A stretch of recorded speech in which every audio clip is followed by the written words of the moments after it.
Welcome to the second session of the Distinguished Fellows in Conversation series. I'm Wai, your host for today's session. Thank you for joining us this afternoon. We are proud to have Mr. Wong Heang with us as one of our Distinguished Fellows, and he'll be sharing with us his professional experiences and insights from the built environment sector. Here's a brief introduction on our Distinguished Fellow. Mr. Wong Heang is the Group CEO and Board Director at Suvarna Jurong. He is also the Board Director of SMEC and ATOS and Chairman of Sinosun. At the same time, he has been a part of several boards and committees as Chairman or member, including Building and Construction Authority, Nanyang Technological University College of Engineering, and World Green Building Council. Mr. Wong is also an adjunct professor in NTU School of Mechanical and Aerospace Engineering. With his experience and expertise as a leader in the built environment sector, I'm sure all of us will be able to benefit from his sharing today. Also joining us for today's fireside chat session, we have 4 members from the Built Environment Young Leaders Program. They are Mr. Brian Chin, Assistant Technical Manager, Lam Chang Building Contractors; Ms. Yina Chua, Manager, Singapore Polytechnic;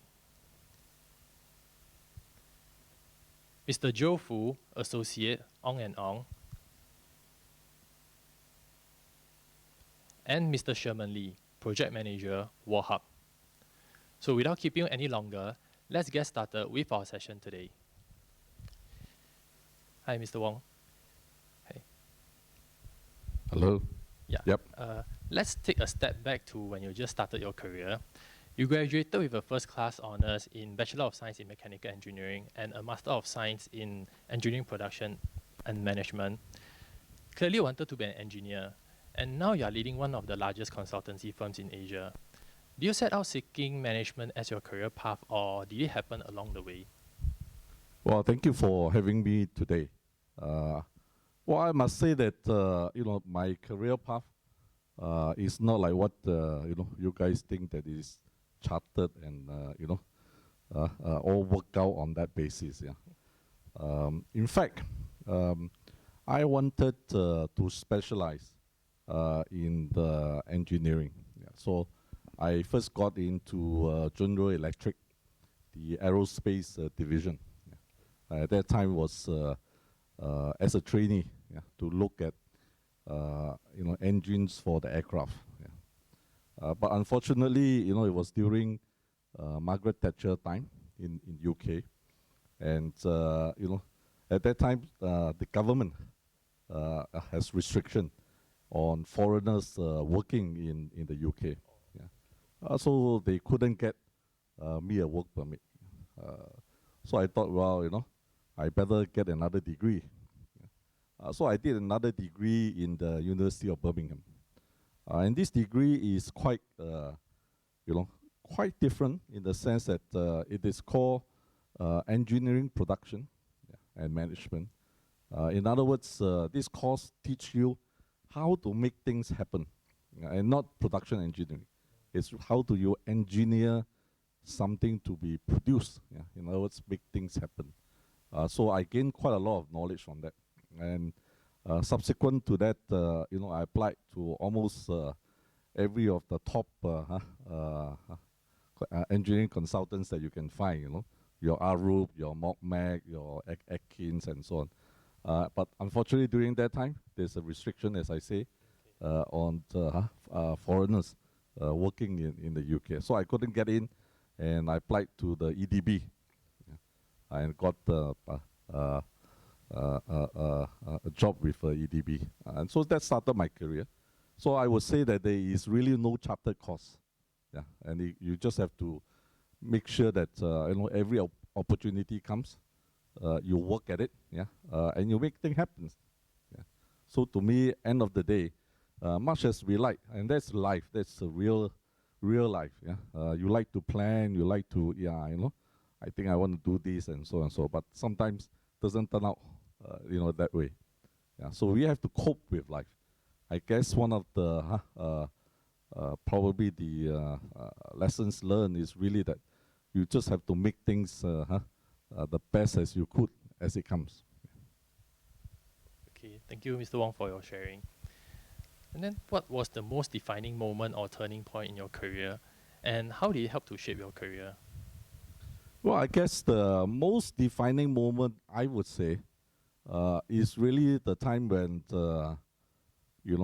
my boss gave me 5 million new shares. And this is for a new listing in Australia. Yeah. But lo and behold, on the listing day was the big stock market crash in 1987. Yeah. So I had enough share certificate, literally, to wallpaper one whole room. Yeah. At that time, my age was only 27. Yeah. And my mission then was to try and retire at the age of 30. Yeah. So at 27, my boss gave me 5 million shares, and on listing it would be about $2. So at that young age, with $10 million, it's quite a sizable sum.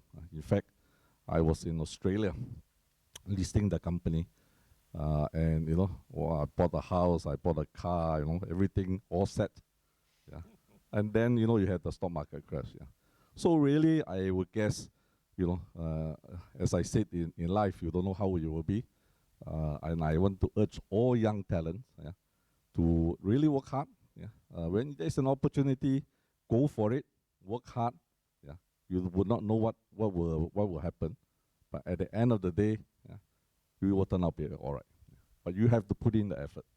Yeah. And I always say that, in life, whether you succeed or not, you probably 75% depends on how hard you work. Yeah. And 25% is really luck. And at the end of the day, the 25% depends whether you will achieve your objective or not.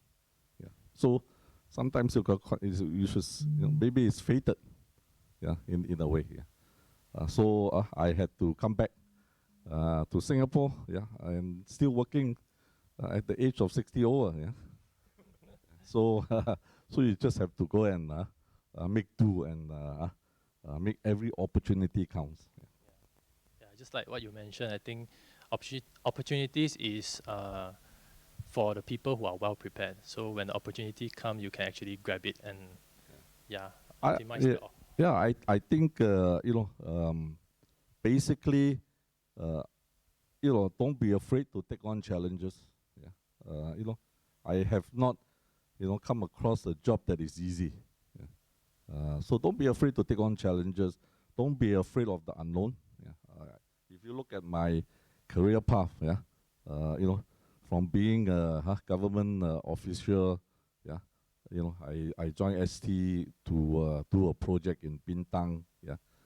So at everything that you do, you must strive to do the best, and excel in it. Yeah. And this is really a challenge for each individual. Yeah. There's no clear path, and you really need to, find out how you can be, doing a job that is better, and in a better way, and the results are much better than any other people will be. Yeah. And if you keep doing that, you will be on the right path. Yeah, agree on that. So, Mr. Wong, besides being the Group CEO of Savannah Jurong, you also hold several key positions in public and private sectors, including the Chairman of Advisory Board of NTU's College of Engineering. So how do you manage to find time for all your ventures? Well, I always say in a day, it depends how you look at it. Okay. It can be 24 hours or it can be 36 or 48 hours. Yeah. So it depends on how you use your time. And the thing that about work and about issues and so on, my advice is don't procrastinate, don't sit on it. Yeah. Once you decide on certain thing, you act on it. Yeah. Whether it will turn out right or not, nobody will know. Yeah. But it is you who makes it right. Yeah. And I always tell my colleague, we have board of directors, we have advisors, and they give us directions, strategies, and so on. Right. At the end of the day, whether it's right or wrong, and whether it's beneficial to the company, it's really up to the management team to make it right. Yeah. So a great management team is what can make the board decision right. Not that the board will make the right decision. it is the management team that make it right. Also, I will want to urge, and you guys will have a great career ahead of you. You will be in the same position, managing companies and so on. Yeah. At the end of the day, whether the board decision is right or not depends on you as part of the management team to make it right. So I think that's really, and of course, finding time, is really something that you have to manage. Yeah. So you got to decide and prioritize, what needs to be done first. Yeah. Don't drag it. Yeah. Once you decide, implement, and go ahead with it. Yeah. So I always say a bad decision is many times better than a good decision, but takes a long time. Yeah. So and they just make full use of the time that you have. Yeah. A lot of people, talk about work life and balance and all these sort of things. I can tell you, you will find satisfaction and things in the things that you do. That's to me is work life balance. Yeah. Ina, do you have any questions for our distinguished fellow? Yeah. Mr. Wong, so you shared that at 27, I guess most of us are just fresh out of the university and you are facing that challenge or that critical moment that you have in life. So is what that traits that you have at that point of time, do you still possess it now? Is that that characteristic that you have that bring you to where you are today? Is it guts or is it that bravery in you that, I want to do it and that determination in you? Yeah. Well, I guess, when you sit, at that time I was sitting on the 20th floor of the stock exchange. Stock exchange was at the basement. So I invited all the, reporters to come and meet me on the 20th floor, and, they all ended up at the basement. Because when the stock market opened for trading on that day, the first 5 minutes they dropped 100 points. Yeah. So when you look at when I was sitting there looking at the screen, you literally is looking at your wealth going away, your future going away, and whatever you plan, is slowly disappearing, because you watch that index drop. So it's then you get the reality of life, and the reality of life is this: doesn't matter how hard you work, it suddenly dawned on me that what is yours is yours. Yeah. You can fight very hard. I mean, at that time, we were the first in Australia to list projects in China and so on, right? So it suddenly dawned that really in life, you can work very hard. Yeah. But whether finally it's yours or not, is something that's outside your control. Yeah. And it's fated. Yeah. Nothing you can do. Yeah. You can't move the the stock exchange index up again and so on and so forth. So at the end of the day, you just have to make sure you put in the effort, at the best you can, and just hope that at the end of the day it works out. Yeah. And this is a fact of life. Yeah. Nobody is nobody's fault. Yeah. I guess everybody sit back and say, oh, maybe I should have listed the company 1 week earlier. Yeah, but if you know that it's 1 week earlier, then you'll be a multi-billionaire, Yeah. But that is really the crux of the thing for young people. Yeah. Is that, yes, you can plan as much as you can work as hard as you can. At the end of the day, you have to accept the facts of life, which is the success of that is really a factor that, it's really not within your control. Yeah. So you just take the best as you can, and then you move on. Yeah, you move on, and you pick yourself up, motivate yourself again, and start to go. Yeah. So at the end of the day, whether it's a project that you manage, or a design issues that you have, you just have to pick it up and go. And don't go and lament about it. Oh, I could have done that. I could have done that. Yeah. And that's really not the going to help. So adopt a very positive attitude. Yeah. Doesn't matter how it turns out. Yeah. End of the day, just push on. Yeah. And that is really, if you look at Singapore, yeah, and that's what Singapore leaders have been. Yeah. At every junction of critical issues, yeah, they pick it up, yeah, and then they move on. Yeah. I mean, you look at the separation from Malaysia, it's a big setback for Singapore. But our leaders pick it up and move on. Yeah. And today, that's where we are.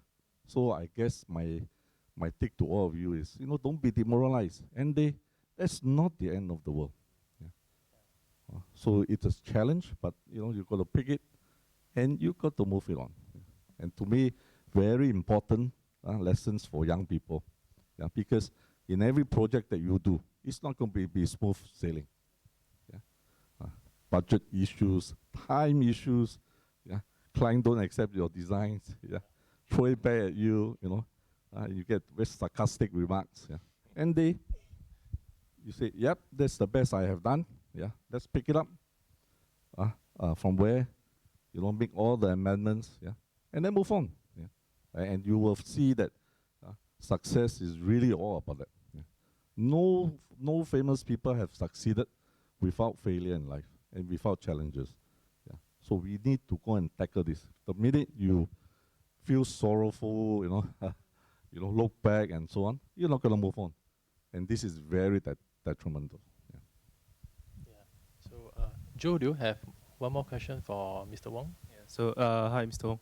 So, talking about opportunities and challenges, you have put yourself into many different leadership roles and management roles. So as your management roles grow bigger and bigger, have you ever had jitters or doubts, nervousness that your next, for example, you're gonna manage from 100 people to 1,000 people, and it gets bigger and bigger, and how do you overcome that kind of nervousness if you have? Yeah. Yeah. So 2 things. Yeah. The role at the top is a very lonely post because you see things, you foresee things, and you think about things, and all these things cannot be relayed to your management team. Yeah, so you have to hold it in your head and in your heart. Yeah, that's why I always say at the top post, it's a very lonely post. Yeah, extremely lonely. I mean, you can't consult your colleague, because once you do that, there's severe impact. Yeah, on the outcome. Yeah. The other 2, of course, is that as you think about all these things and so on, it's not insurmountable. Yeah. So you shouldn't be thinking of all the issues and all the problems. If you start to think of all the issues and all the problems, you will never move ahead. Yeah. So my advice is, yes, there will be challenges. You just have to take it as it comes, yeah. And if you think too much about it, you will never be able to achieve it. Yeah. Just like in Sabana Jurong, in June 2015, I am not sure whether you will be first. Yeah. In June 2015, when we merged Sabana and Jurong, we were only 3,200 people. Yeah. About 350 million turnover, predominantly in Singapore. Yeah. So my job is really to grow that platform. Grow the platform so that younger talents like yourself will have a future, yeah, working for us or be trained by us, yeah, and be able to be out there, yeah, to contribute to society. Yeah. So, I sat back and said, okay, let's grow the revenue to 1.5 billion.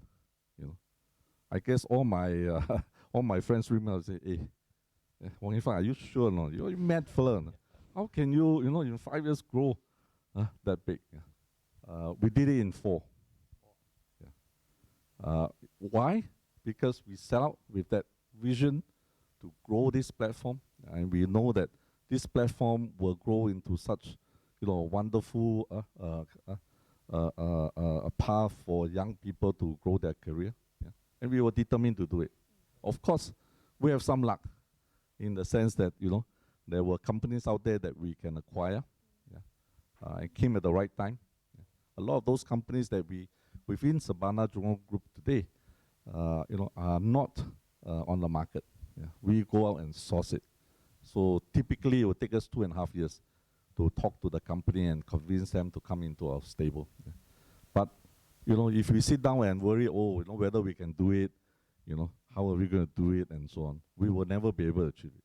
So my view, set a target high enough, and just work your guts out. Yeah, and you got to pray hard. Yeah, that things will fall in your path. Yeah, but it's not a given. Yeah, that path is not a given path.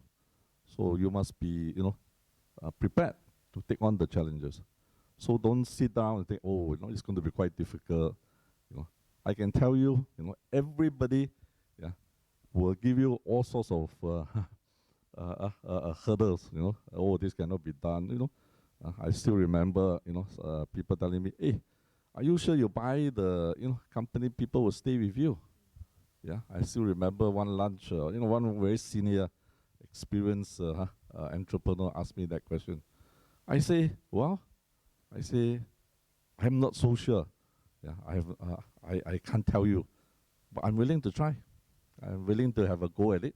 Yeah, and if the opportunity comes, we'll do it. Yeah. So if you don't have that desire to go and try it and be all worried about the problems and the issues, you'll never be succeeding. So my take to you is, be brave. Yeah. If you look at my career path, I've done. I've made movies, grow largest bowling chain in this part of the world. Done a lot of other things. Yeah, in fact, I once sold explosive to Australian mines. So at the end of the day, what do I know about all these things? Yeah. Every time I change a job, it's in a new industry. It means what? It means you got to learn the tricks of the game. And if you are game enough and brave enough to take up the challenge, you will learn.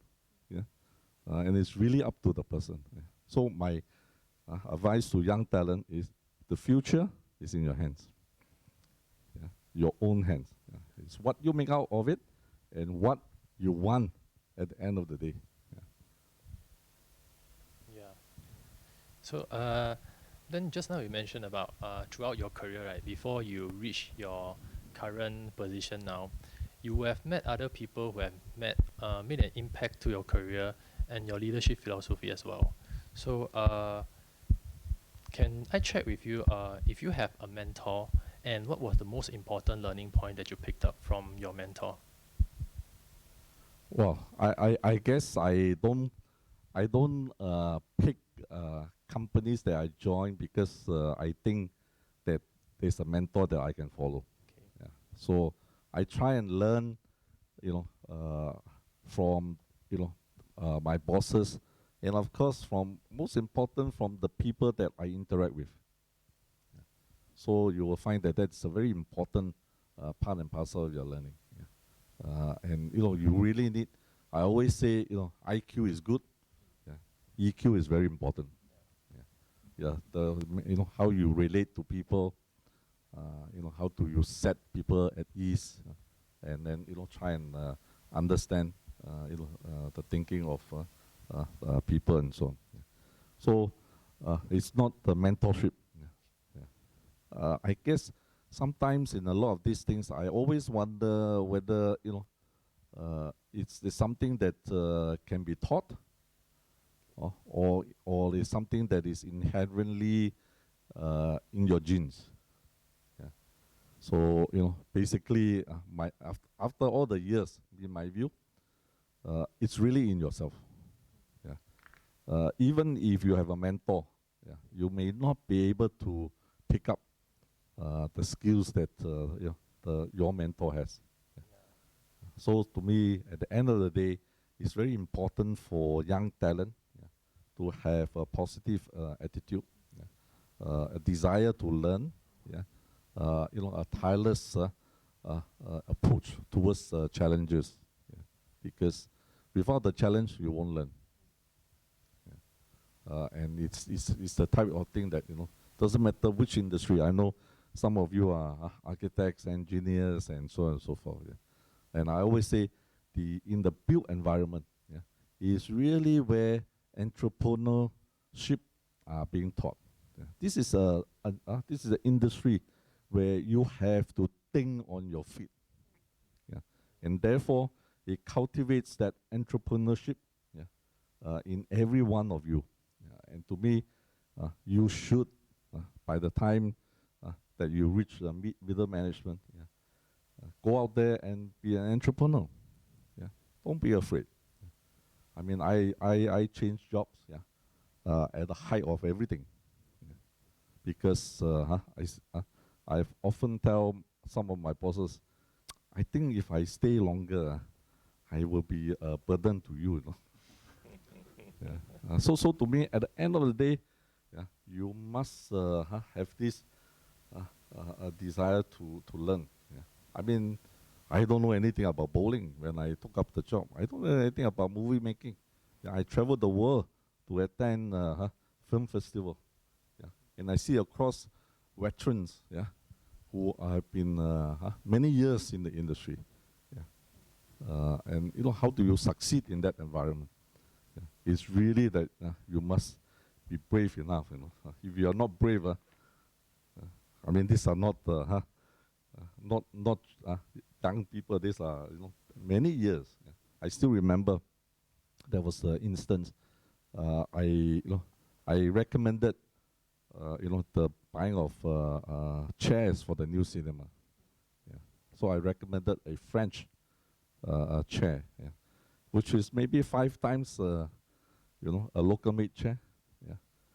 So I went to the shareholders, and shareholders said, "Oh, so expensive." I say, "Yeah. I say my version is this lah. When you what are we selling? We are selling a movie that is to be enjoyed from the seat. Yeah. So you sit in the chair 1-2 hours. So I say that's very important to me. So I say, well, I told the shareholder, you have money, right? Just let me experiment. Yeah. Let me experiment. I mean, it's just money, right? I mean, it can be earned back, right? It's not a life and death. So I got my way. And because of that, we were the most popular cinema in the whole town. Yeah. So at the end of the day, if you don't want to try, you never know. Yeah. So at the end of the day, my view of to young people, yeah, is that, yeah, you can have mentor and so on, but you got to pick up the skills, yeah, and you got to pursue it. Yeah. In our line of work, whether it's a built environment or industry, yeah, everybody would want to go for try and tested method. Yeah, you will find that. Yeah. But as young talent, we push the boundary. Yeah. You have to push that boundary and experiment with it. Yeah. You may fail, yeah, but you have to do everything to make it succeed. Yeah. So that's really the tough part of it, right? So to me, at every industry, I try and push the industry to to a new height. Different ways of doing it. Yeah. I mean, when I was in CapitaLand, we were the first developer to do a party for all the buyers when I got the TOP of the resident. First, and it's not small money. Yeah. A night event. Yeah. And the first prize, yeah, lucky draw prize, is $88,888. So everybody stay back after the party because they want to win the first prize. So end day, I mean, after that, everybody do a TOP party. Yeah. But at the end of the day, if I don't try, I won't know what the reaction is. Yeah. And everybody came, admire, our project. And for the first time, they we start building the community. Yeah. Within what we have built. So mentorship or not, I don't know. Yeah, I guess is the takeaway is to have courage on trying new things and try to push the boundaries and not to stick with the old ways of doing things. Is that correct? Yeah. So just now you also mentioned about CapitaLand Group. We know that you spent 8 years with CapitaLand Group and the next 6 with Surbana Jurong. And then both firms, they are well known for their talent development and also leadership management programs. So can you share with us examples of a few key initiatives or programs of the companies? And also, what are your view on the importance of talent management and program leadership development? I think talent management in any company is extremely important. Yeah. Why is it so? Is because the company must give, our talent the opportunity, to develop skill set, and try new things. Yeah. So talent management in a growing company is extremely important. Yeah. You won't know until we test, our people, what they are good at and so on. Yeah. And you may find that you may have the best singer, or best performer, in the company. So I think it's it. And in CapitaLand, we have very dedicated programs where we rotate, the talent among the different departments so that they can understand and, in a way, appreciate what are the issues that each of these functional groups, I call it functional groups, encounter, and what were their focus, so that when they rise up in terms of the management, they have a very good grasp about the different issues. Yeah. So we put our talent through that program. The other program that CapitaLand does is what we call the RE100. So in 100 days, we try to turn you into a real estate expert. So ranging from the legal side, the financing, the development, so that to give you an appreciation. And we take fresh talent, young talent from the industry. Yeah. So people are not from our industry, to give them that training. So that's other program that we have.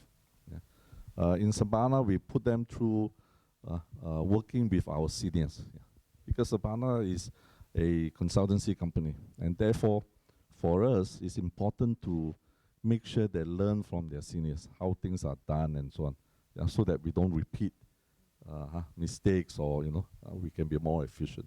Yeah. So that's some of the programs that we do within the two companies. Okay. And any advice can you give to us young leaders here to better develop our leadership skills during the formative years of our career? I guess my advice to you all is really to take up the challenge, that you are given. Yeah. Sometimes I find that young people, really shy away from opportunities. Yeah. So don't look at how important or how small, that task is. Yeah. So take it up, and make sure that you put in the effort and execute it well. Yeah. And that's leadership. Yeah. That's really, and you have to, as leaders, we need to show the way, and we need to be able to make that decision, and that every challenge mold you into that, because the challenge could be quite different. Actually, I got one. Hello. Yeah. Actually, I got one question.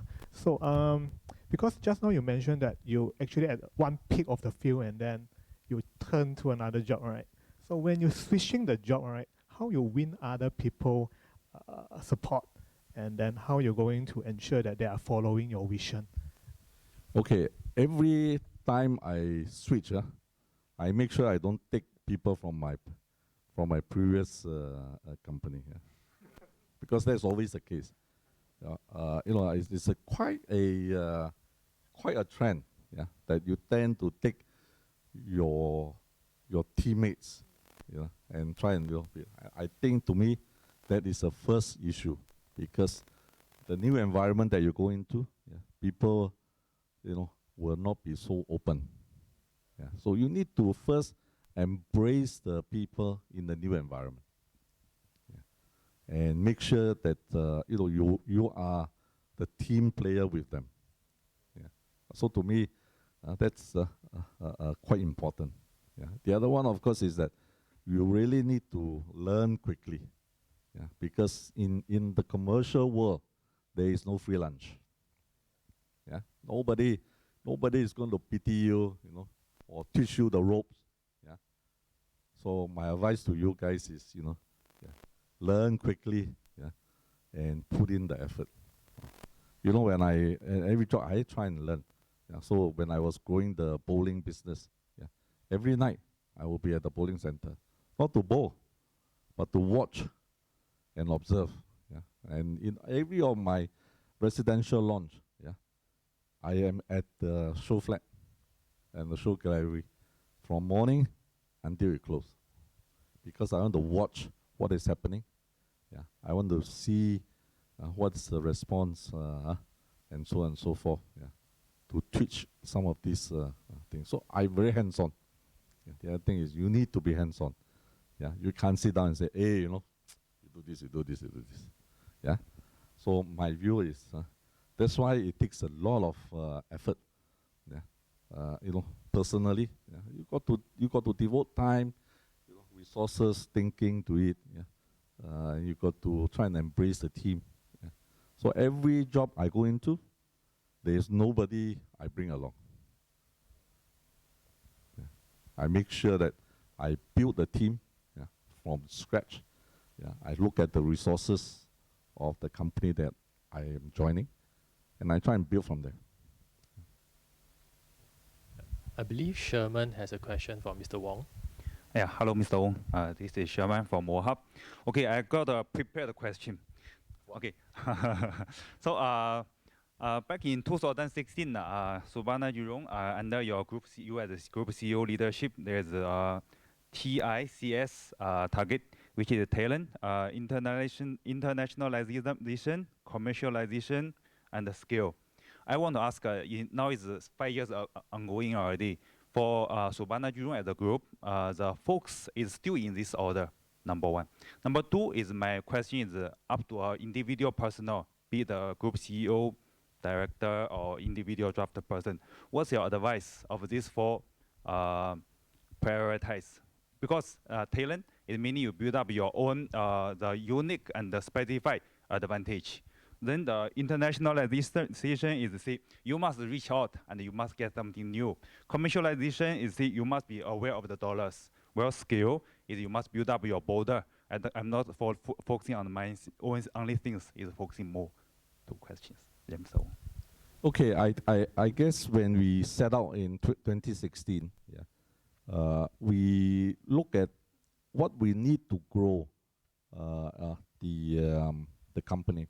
At that time, a lot of our business is in the urban sector. Urban sector meaning, doing architecture, engineering for residential, office, shopping mall. Yeah. And I felt that we need to have another business arm that will balance the urban. Yeah. And therefore, I searched out for an infrastructure business, yeah. Because as you appreciate, the urban and the infrastructure business are both counter-cyclical. So why is it so? So when the market is very good, everybody is building apartments and hotels and offices, the government will not push out a lot of infrastructure because the sector uses the same skill set, same engineers, architects. They have to buy steel and concrete and so on to do the, bridges and, all the infrastructure. So the two are counter-cyclical. So one goes up, the other goes down. Yeah. So I wanted to make sure that we balance our business. So any up and down in the urban will be balanced by the infrastructure. The third part of the business that I wanted to build was a business that gives us recurrent income. That means, whether it rains or shine, yeah, we still collect fee on a monthly basis. Yeah. And this is the managed services. Yeah. Managed services like facility management, security, right? Unless the guy on the ground don't like our people, every time the contract comes out, you'll be renewed. Yeah. So today, Sabana Jurong has these three core pillar of business. And today, the three core pillar each contribute one third to our total revenue. Yeah. And that is why even during this COVID period, yeah, our 2020 financial performance is as good as our 2019, because the three businesses, yeah, are able to respond differently to the pandemic. Yeah. So, the urban sector is going down because less people doing residential, less people building hotel, right? But the government is pushing infrastructure out. So all the countries, because they want to provide jobs and employment. So infrastructure business in Australia, in South Asia, India, Pakistan, Bangladesh are all up. Yeah. Then our managed services give us that stability of income. Yeah. So as an organization, we are quite balanced. So that's where your TISC comes in. Yeah. And the fact of it is that, as you know, the skill set across these sectors are also quite different. Yeah. So people in the urban sector, the engineers, architects doing urban, not necessarily can cross to the infrastructure. Yeah. So the infrastructure guys also not necessarily can cross in urban because of the training, and the requirements on the job. Your emphasis are quite different. Yeah. So that's how we try and build strength. Yeah. That's point. Point two is we also realize that it is very difficult to undertake this project if we do not have boots on the ground. Yeah. So we acquired companies with people that is operating in all these regions. So today, we're the only Singapore consultant in South Africa. Yeah. And our South African business is about 800 people strong. So, we try and have people on the ground. Yeah. So even despite the fact that we have the pandemic and we can't travel, our people on the ground can still work. Yeah. So that's how you build a business that is able to sustain the up and down of our industry. Yeah. So basically today, Sabana Jurong is very stable. Yeah. We are in 40 countries. Yeah. The pandemic has affected us a bit, but in each of the country it's quite different. Yeah. So that's how we try and balance the thing. And because of this, we provide stability to our people.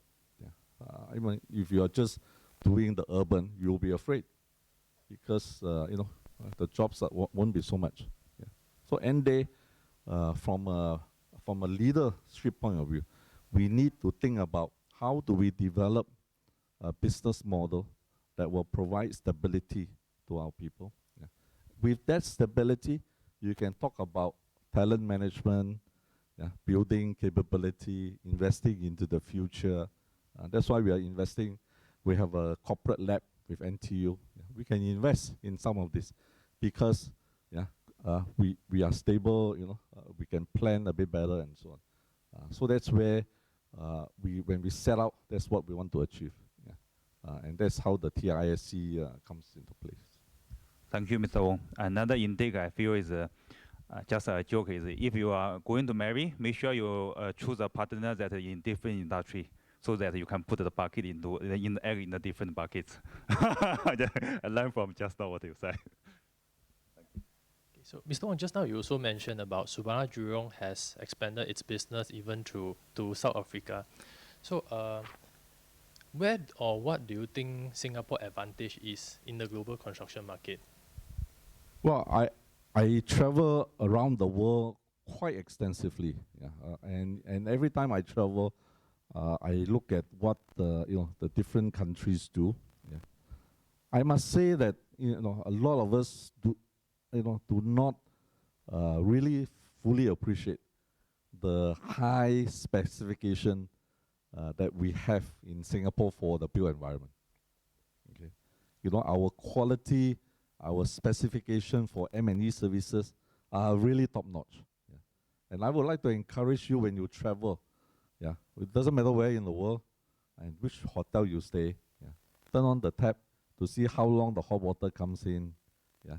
When you take a shower, yeah, whether the shower tub is, you know, how fast the water go down. Yeah. Press the lift to see how long you need to wait for the lift to come. Yeah. So, you know, Singapore market is very, you know, very, very high quality and high specs. Yeah. And to me, that is a result of first, the design philosophy that we have. Yeah. You know, we always tend to strive for the best quality and, you know, performance for our project. Yeah. Secondly, our discipline in execution. Yeah. In the built environment, it's very important to have that discipline, because if you don't have the discipline, you cannot achieve the quality that you set out to design for. Yeah. So if you go to a lot of the countries, yeah, I won't name where. Yeah, I always say, yeah, nice from far and far from nice. Okay, so you go from far looks very good. Go to voila, the detailing, cannot lah, you know, the quality, yeah. So my view of it is that this is the strength of the Singapore built environment, and I have always say our quality standards, our quality mark, yeah, our green mark, and all this, yeah, is something that we can export. Our ability to be very disciplined in our execution is something that people will appreciate. Yeah. I mean, you know, we have grown. Yeah. Today, I would say our specs are even higher than some of the developed countries. You'll be very surprised. Yeah. So to me, this is something that we can export. Yeah. I'm a strong promoter of moving Singapore standards to all our foreign projects. Yeah.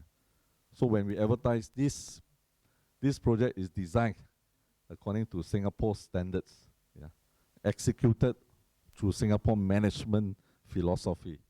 Yeah, we should command a premium, because we are, the product is high quality, performance are well met. Yeah, and really, I think for the built environment, talent base, yeah, this is something that we must preserve.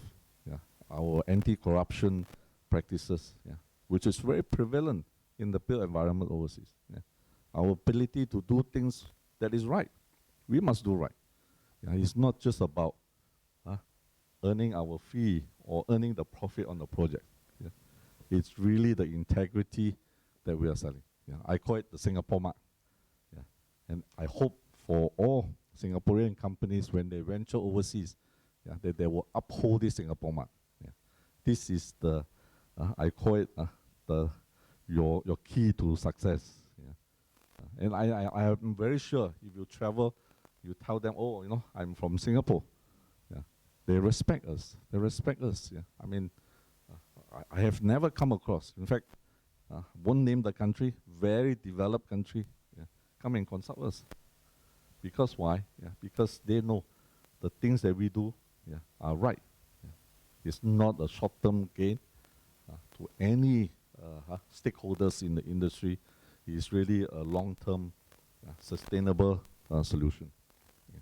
So to us, we must champion this, and I hope all the young talents hold this in your heart.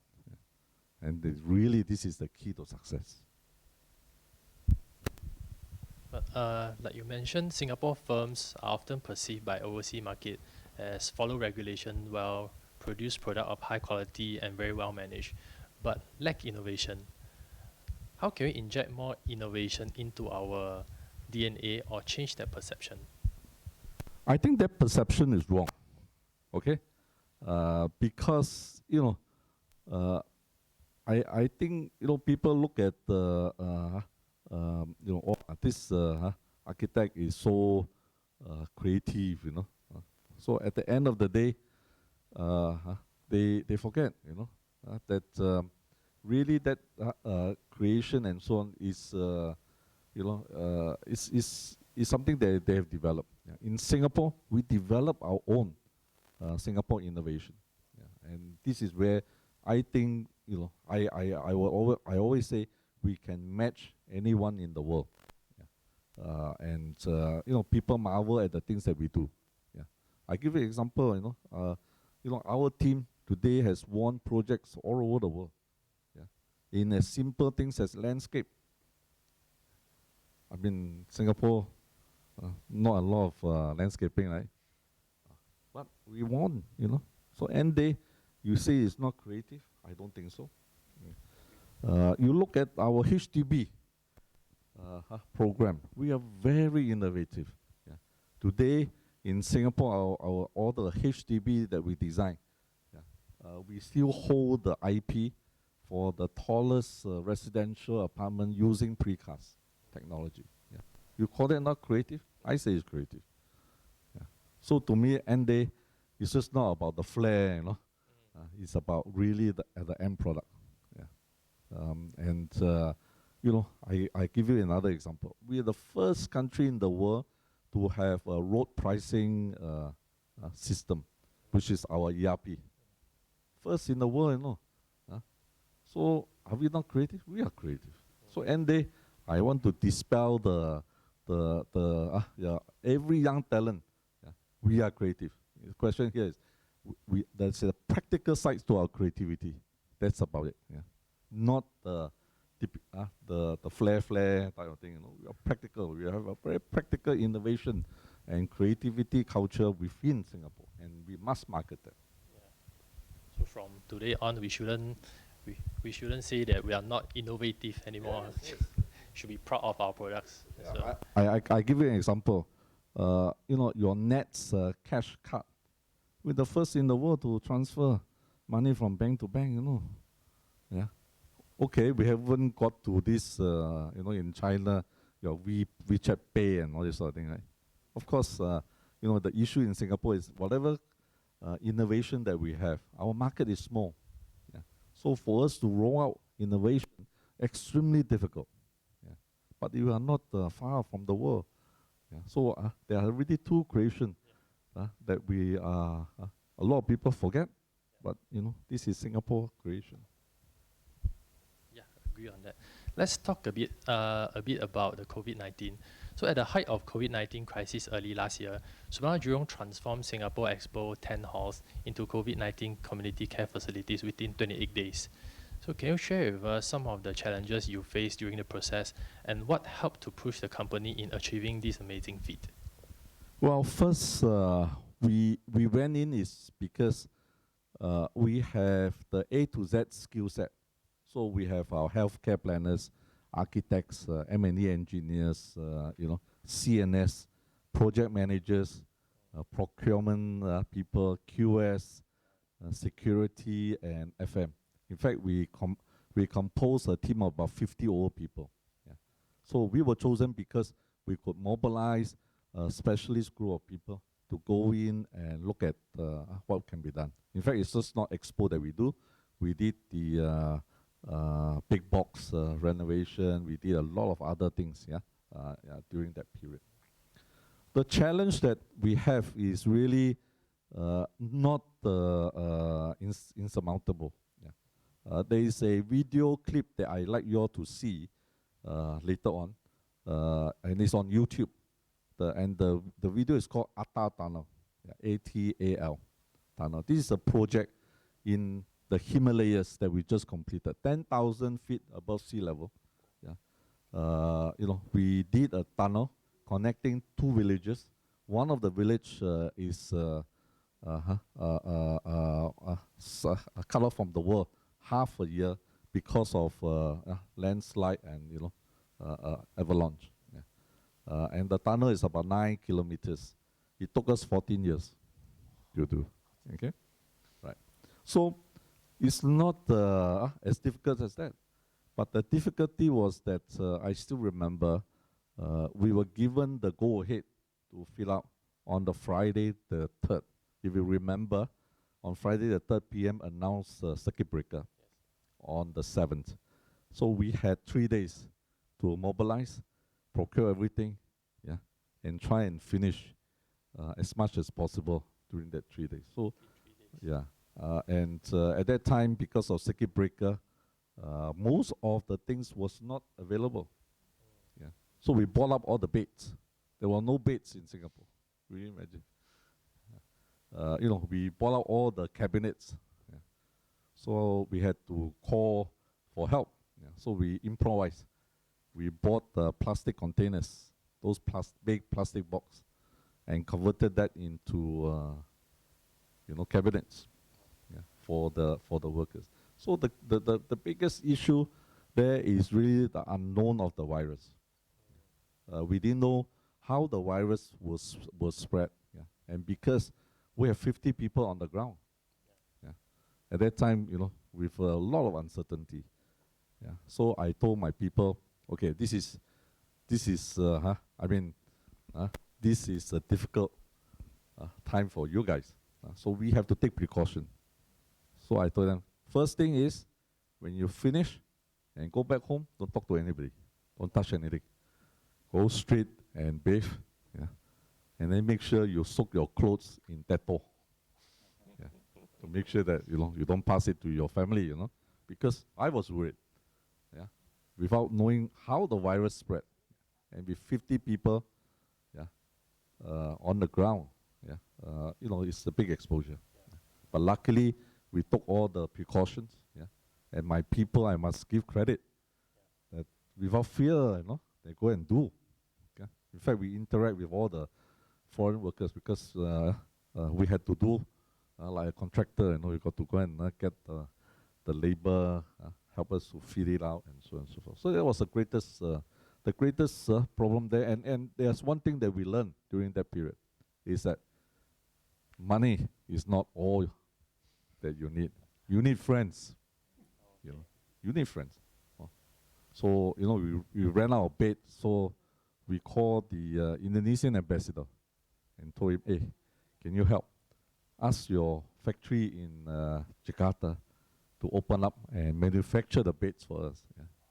So he managed to do that. Then we got another problem: how to ship it, right? Because everywhere is a lockdown. And fortunate that we have friends in PSA who help us, because they have a port in Jakarta that we could bring all the beds, ship it, put it on a ship, and come to Singapore. So end day, money is of no use, yeah, in a crisis. Yeah, you need friends, and therefore it is important for us to cultivate friendship, yeah, among our neighbors, yeah, and this is only possible if at the working level we have that level of contact. Yeah. So I want to urge all talent in the build industry to develop that networking, yeah, among all our neighbors, your friends in Indonesia, in Malaysia, and so on, because it will come in useful, yeah, to us in a crisis. Okay, so let's talk about digitalization. So digitalization is the way forward for our industry. I believe all of us agree on that, especially during this COVID era. But do you think that it's the industry ready for full digital transformation, especially for some smaller players, as it is a giant leap from the past for them? Yeah, I think for the smaller players, it will be a very difficult path. First, of course, is the cost. I think some of you would have experienced it. To go to digitalization, you have to learn new skills and so on, and there's a lot of inefficiency in that system. Yeah. And because each and every one of us are chasing like mad, to go and meet our schedules, our clients' needs and so on. Yeah. Sometimes that is quite challenging, especially for the smaller players, where you don't really have any redundancy in your system to cater to all this inefficiency. Yeah. So in my view, it will be a long journey, yeah, and particularly in the built environment, because our skill set are so siloed. Yeah. There are quite a lot of small companies out there, specifically in that area, and it's very hard for them to be able to transform so quickly.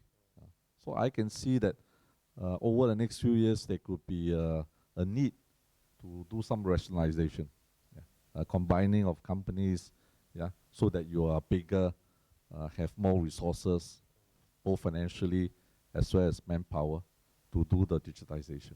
But it will come. This is the change. Yeah? And in a built environment, we need to embrace it, because this is the only way where we can achieve productivity. Yeah? And if we don't change, we will be left behind as an industry. Yeah? A lot of the overseas are changing.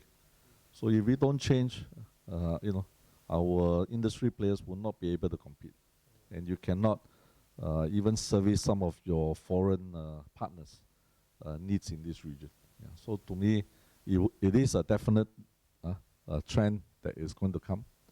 How quick we can respond is very important. So currently, the government is doing everything possible to make sure that our companies are able to respond more effectively. So, Ina, do you have any questions for Mr. Wong?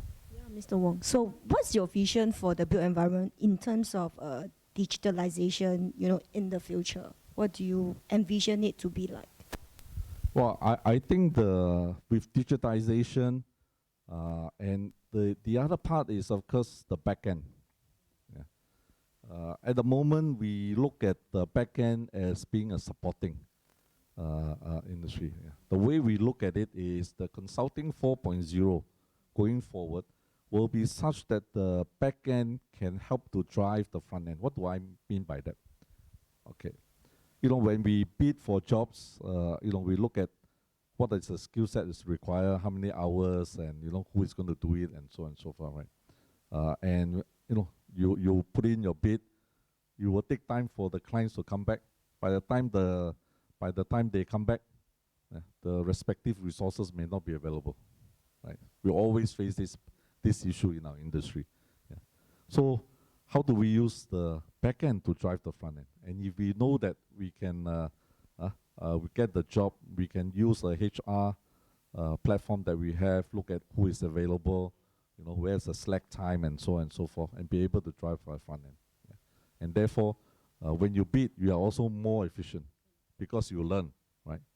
On this job, 500,000 square feet of office space, last time you bid with 50 hours or 150 hours of 200 hours, yeah? But, when you do it, it's 10% less. So this time when you bid, you can put 10% less, rather than based on old gut feel. So that's how you try and improve your productivity. Yeah, I mean today you use software. There are programs to be able to tell you how long you have been on using the software for that particular project, and therefore you can do quite accurate costing. Yeah, in future that will be useful for your bid as well. So this is how I think the digitization world will be. Yeah. And it will also be a world for young talent. Right? I call it Uberization of Consulting 4.0. In other words, you guys will be able to offer your talent and your expertise for projects. Yeah? You can work 48 hours a day, finish the job, yeah? And for the next few months, lie down in Maldives and enjoy the beach. Yeah. So that's the new world. Yeah. The new world is going to come, where we will be leveraging expertise globally to come up with sustainable solutions for our client. Yeah. Engage young people, yeah, more effectively. Yeah. Some of the young people now don't like to work for big companies like Sabana Jurong. I mean, they say, what is this? I mean, I don't need that. Medical, my father, is quite rich, so I don't. So, and we need to satisfy the new entrants in our industry and make it exciting. Yeah. So we are looking at how we can turn ourselves into a new business model, a consulting 4.0. Yeah, and that's the way that SJ will be developing in the next 10 years. Our vision is to champion Consulting 4.0. Okay, let's shift our focus to sustainability. Because we understand that you have been a member of World Green Building Council Corporate Advisory Board since May 2019, And also under your guidance, SG has also completed several notable green projects in recent years. For example, the NUS SDE4, Singapore's first new built net zero energy building. And then the recent acquisition of Atelier 10 and award-winning environmental design consultancy firms. It also showed that SG's increased focus on sustainability. So can you share with us what is Surbana Jurong's vision of sustainability for the built environment, and what are some of the challenges you have faced in your push for sustainability? Well, I want to start by saying that sustainability is really not a new word for us. Since the Surbana or Jurong started about 50 over years ago, sustainability is really the core of the things that we do. So if you walk into any of our housing estates, industrial estates, you will see that all the traits of sustainability. Yeah, the large landscaping in our housing board. Yeah. The ease of mobility, distance between blocks to hawker centers, for example, yeah, and the distance between industrial facilities and the HDB estates. Yeah, you don't really need to travel 3 hours. You can literally stay maybe within half an hour by bus, to where there's jobs. So sustainability is not new to us. For us, we want to lift sustainability up because I think, looking at a lot of opportunities in Asia, and that's the area of focus for us, is that urbanization is taking root. Yeah. A lot of people are moving into, cities and so on and so forth in Asia. And there's great opportunity for us to be a thought leader in terms of developing these urban communities in all these Asian cities. So going forward, we need to make sure that sustainability is on top of our agenda. Yeah. And also the realization nowadays, if you look at around the world, climate change is an issue. Yeah. I mean, we have been doing climate change project for the last 10 years. Yeah. All those projects that you see PM announcing at the National Day, yeah, we have an involvement. Yeah. In land reclamation that we do, we are very particular about sustainability. We try and make sure we don't disturb the environment, yeah, and so on. So to us, sustainability going forward is extremely important, also for our clients, yeah, because now a lot of the financiers, yeah, are beginning to realize that they can only fund projects if they are sustainable. Yeah. So for us to be able to provide that service to our clients, we need to make sure we arm ourselves with the latest sustainability techniques, yeah, and solutions that we can find in the world. And that's why we acquired Atelier 10. As you know, they did Esplanade, they did Gardens by the Bay, they did Jewel, and now they are doing Mandai. Yeah. So all these projects would not have been possible if not for the fact that we study very carefully. Yeah. For example, in Jewel, yeah, at the top floor, all the plants can survive, yeah, even though it is a glass structure. Yeah. How to do that, and today, if you go into that waterfall in Jewel, during certain time in the afternoon, if the humidity and the sun is right, you will see a rainbow. Yeah.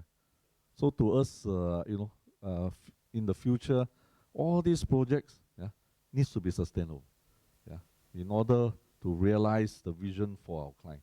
So to us, we want to raise the game of sustainability to the next level, yeah, and make sure that we provide the best solutions for our client. Yeah. So that's why sustainability going forward will be a key pillar for everything we do. Yeah. So we are looking at highways, for example, how to make sure that the tarmac for highway is sustainable. So we use reusable materials. We make sure that the temperature there is not so hot to give your urban warming and so on and so forth. Yeah. So these are some of the steps that we are doing. Okay, thank you, Mr. Wong. So let's take some questions from Zoom. So as we progress our career in our industry, inevitably there are different parts such as technical and management roles.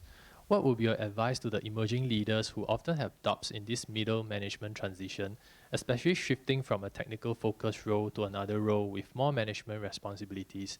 And any particular qualities that you view most critical, and how do we develop some of them? I think this question quite easy to answer. You know why?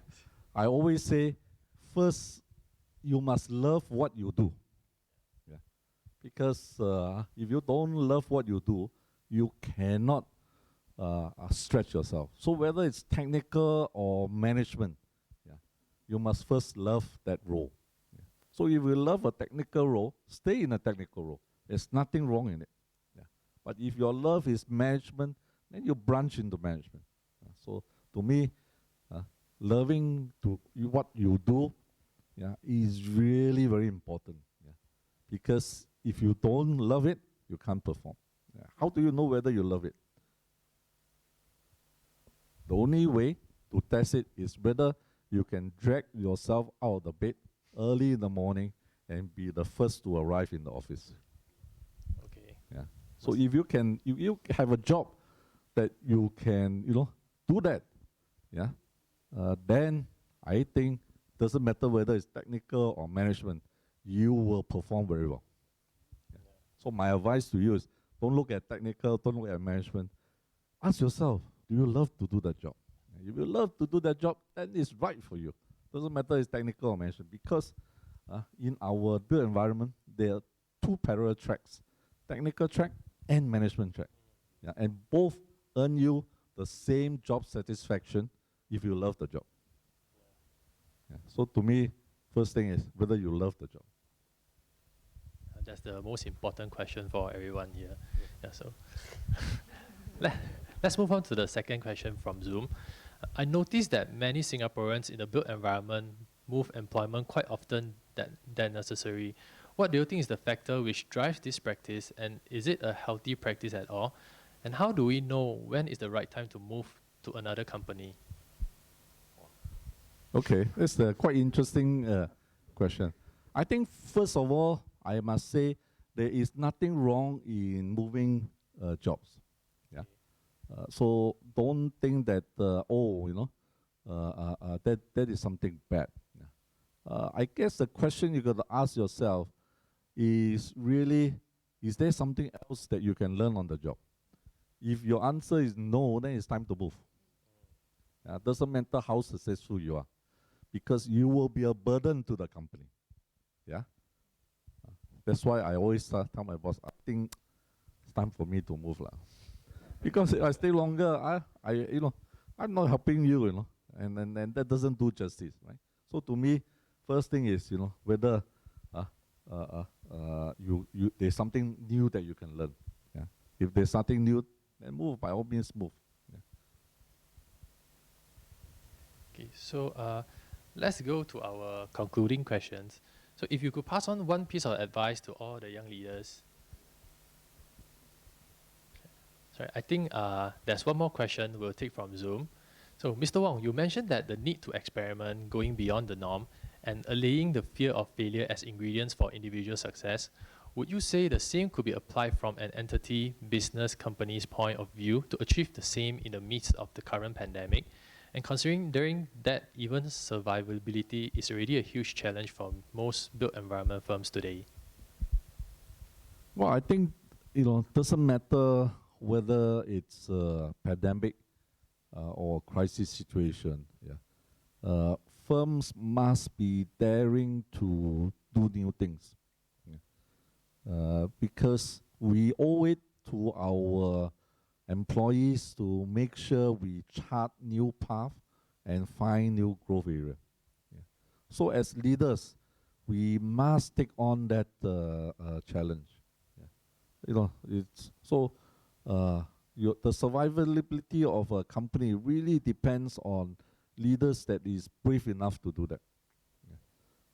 and you don't know how it will turn out, but you need to do it, because if you don't do it, then everybody depends on you. Yeah, that's why in Sabana Jurong, my common take to our people is this: today we have 16,500 employees worldwide.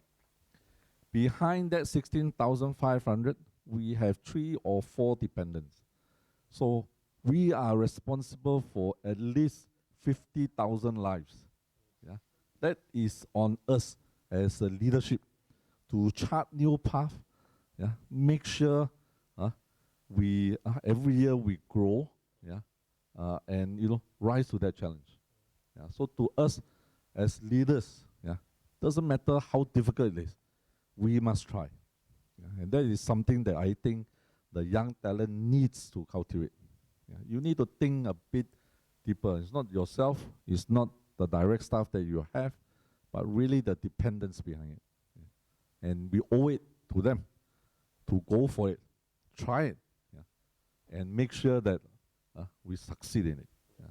To us, we need to do that. If we cannot do that, then we cannot lead the company. Yeah. We must do that. Yeah. I mean, you look at Singapore, there is really no reasons why Singapore today can be first world. Yeah. It's because we have great leaders who lead the way. Yeah. Out of nothing we create. Yeah. So Singapore and all our young leaders in the talent industry must continue to do that. Yeah. Don't think of, to me, the sky is the limit. Yeah. And to us, for young talent, you need to subscribe to it. Okay, so let's move on to our concluding questions. So if you could pass on one piece of advice to the young leaders in this uncertain time, in the midst of COVID-19 crisis and uncertain world outlooks, what would it be? Yeah, I think the one thing I want to pass to everybody is that you must have this fire in your belly. All my briefings to all my management staff, whether it's senior or some of the younger folks, I use a lot of pictures. Yeah. And one picture is about the fire in the belly. You need to be passionate. You need to be self-motivating, yeah, to achieve that. Because nobody is going to whip you, yeah, or pressure you, yeah, to do what you want to do. It's yourself. Yeah. So to me, fire in the belly, yeah, is something that you have to lead it and make sure that it is lit all the time. Yeah. And in all the things that you do, that keeps you going. Yeah. So please have fire in the belly. Yeah. If you don't have that, then it's very tough. Yeah. Doesn't matter how small an issue it is. Yeah. Yeah. So that's my last advice to all of you.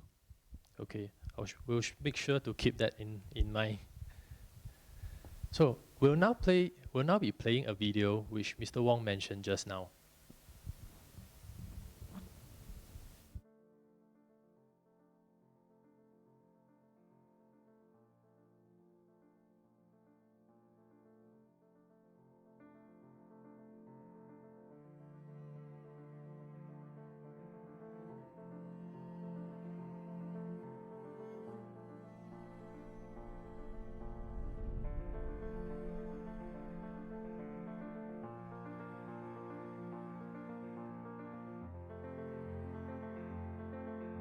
This was a very special project for SMEC because of its significant impact on the people living there and what a contribution it is to India.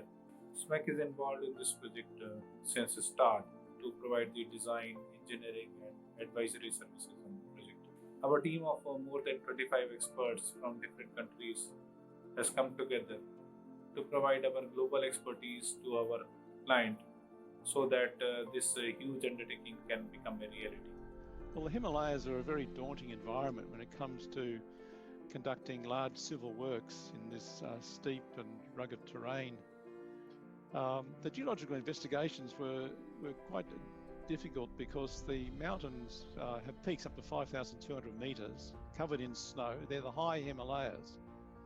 And so our geological investigations were limited initially to extensive desk study, satellite imagery and so on, and a few geological traverses up into the rugged mountain valleys. Because of the remote nature of the project, it was very challenging to get significant geotechnical investigations undertaken for the full length of tunnel. There were large lengths of tunnel where no borehole information was available, and so we relied on interpretation of surface geology. To account for this, we developed a suite of rock support classes to cover the full range of expected ground conditions that we would encounter. These support classes ranged from light rock bolts and shotcrete through to heavy ladder skirters and thick shotcrete linings. With the tunnel being driven on the 5,200 meter high peaks and the anticipated variability of the rock, we had to include provision for a flexible support system to allow for up to 600 millimeter convergence of the tunnel during the excavation. During excavation of the tunnel, the ground conditions were assessed and the support class was installed as required to suit the conditions encountered. One of the complex pieces of work was designing the tunnel ventilation system in accordance with the international best practice. We had to consider the height above sea level as well as the differential pressure between the portals on each side of the mountain range at different times of the year, different climatic conditions, and see how that would affect the ventilation system during normal and emergency operation. One of the major challenges was the fire and life safety requirements, as it was extremely challenging given that the two portals were actually located in different climatic conditions.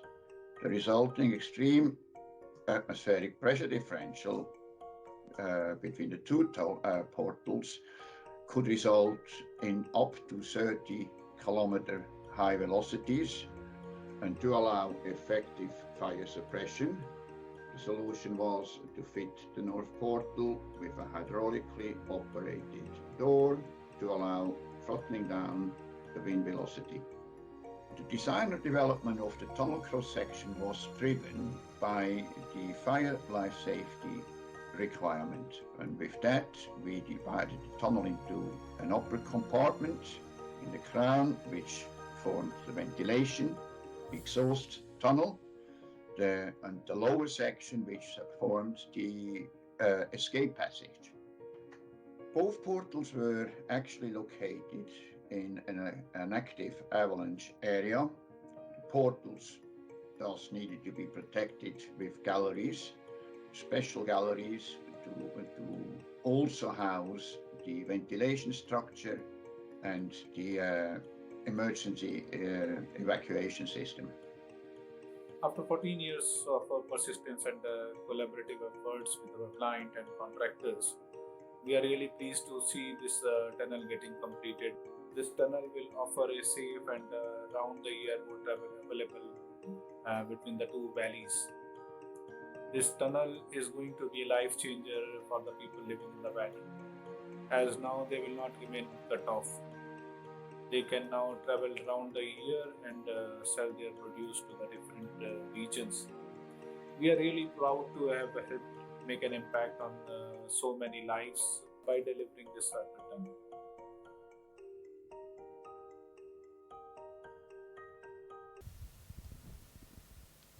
Okay, so thank you, Mr. Wong, for sharing with us your valuable experiences and inspiring us with your insights. We certainly look forward to have more sharing sessions with you in the future. Yeah, and to our audience, thank you all for attending, and stay tuned for the next session of Distinguished Fellows in Conversation series.